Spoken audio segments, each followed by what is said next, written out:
A disturbing discovery leaves a neighborhood traumatized. Dozens of bodies found piled high in 2 trucks near a Brooklyn funeral home.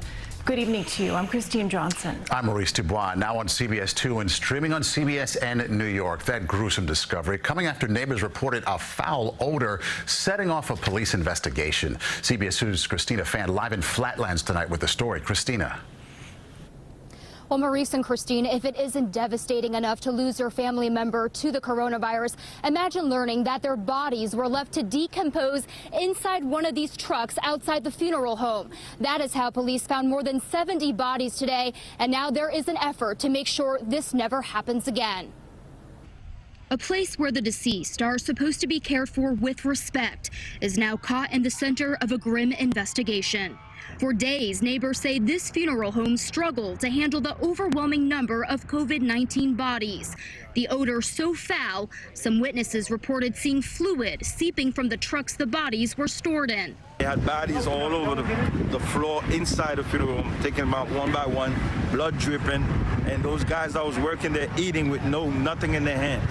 No masks, no gloves, nothing. An aerial view from Chopper 2 shows hazmat teams covered head to toe in protective equipment Wednesday, carting bodies away from the Andrew T. Cleckley Funeral Home on Utica Avenue. Police say they were called to the scene by concerned neighbors. Once inside, they learned the business was overflowing with so many deceased that workers had to place dozens of bodies in 2 large U-Haul trucks outside, which had no refrigeration. They had minivan dropping off. They had U-Haul truck dropping off. And we thought this was a cemetery. You know what I mean?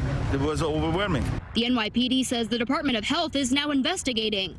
While there is no criminality, the funeral home could receive violations for improper storage.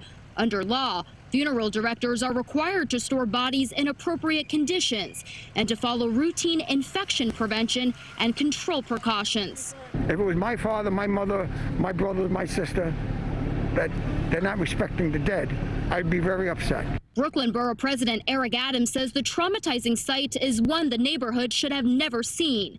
He is putting together a bereavement committee to better handle the extreme loss of life the city has seen. It's going to include our funeral directors, representatives from our morgues that are in the hospital, everyone that's part of handling bodies, cemeteries. We want the entire process to be coordinated.